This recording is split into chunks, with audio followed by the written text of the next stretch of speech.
1542, the French Renaissance sailed to the New World. Aboard Captain Roberval's colonial fleet was Marguerite de la Rocque, a noblewoman set for a new life in Canada. But she broke the most rigid code of the age. Marguerite began a passionate, forbidden affair with a commoner on the voyage. It was a breach of class, morality, and God's law. You have both sinned! In the eyes of her relative and expedition leader, Jean-François de Roberval. Roberval's punishment was swift and absolute. Acting as God's representative, he ordered a sentence of death, not by sword, but by abandonment. Marguerite, her lover, and her elderly nurse were forced onto a small longboat.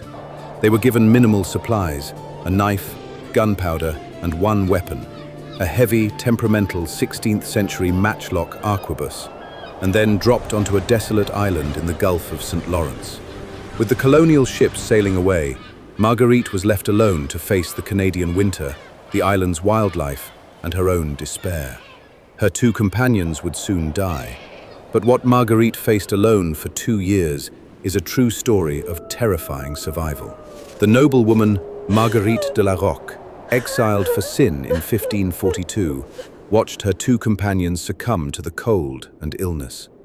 Now alone, she gave birth to a child who also perished.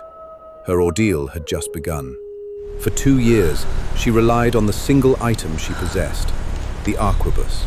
This complex, slow-loading matchlock was her only defense against the island's most dangerous predators.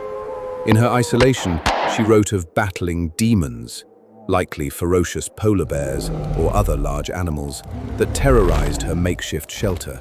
Her fight was not just against the elements, but against the maddening psychological effects of being completely alone. Then, after over 700 days, salvation arrived. In the summer of 1544, Marguerite was spotted by passing Basque fishermen, the rugged pioneers of the North Atlantic. They rescued her and took her back to France. Marguerite's astonishing story of survival made her famous. Her account was documented and preserved in the writings of Marguerite de Navarre, giving us one of the most powerful and authentic accounts of the brutal beginning of New France. This is a portal through history into true human endurance. What historical injustice should we explore next?